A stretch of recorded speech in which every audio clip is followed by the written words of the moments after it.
Hi, my name is Stockton Rush. I'm the CEO and founder of OceanGate. Let's take a look at Titan. So we're coming into the sub.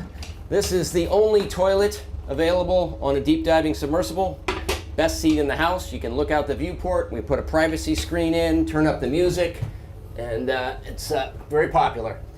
We have our control screen here, our sonar screen here, and we can put any image we want in the back. We've taken a completely new approach to the sub design, and it's all run with this game controller and these touch screens. So if you want to go forward, you press forward. If you want to go back, you go back. Turn left, turn right, go down, go up.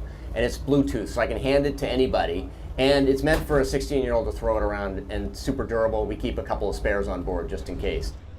This is the second year we've been out to the Titanic. We went out in 5 8-day missions. We did about 10 dives to the wreck site of the Titanic, and we did an extra dive on an undiscovered reef that we found.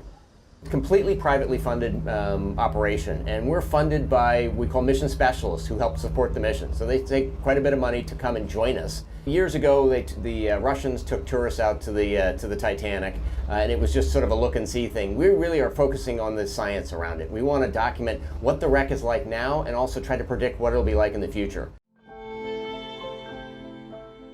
It's continuing to decay, and it seems to be accelerating. It's being eaten by a bacteria, so it's literally being eaten by the ocean. It's not rusting away. So these things that are called rusticles are actually the byproduct of a bacteria that eats the iron.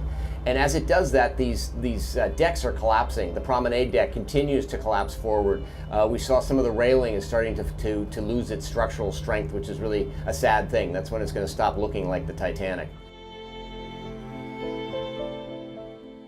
The interest in the Titanic is the reason we go there, because people are willing to fund this kind of exploration and science, and that gives a completely different research component that almost nowhere else in the deep ocean can you get funding to go back every year for decades and see how coral reefs develop, and see how metals decay, and see how currents change. I mean, that just, you can't justify that. No government will pay for that. Nobody wants to go back to just some old reef, but people do want to go back to the Titanic, and that's why we go, is because people want to go.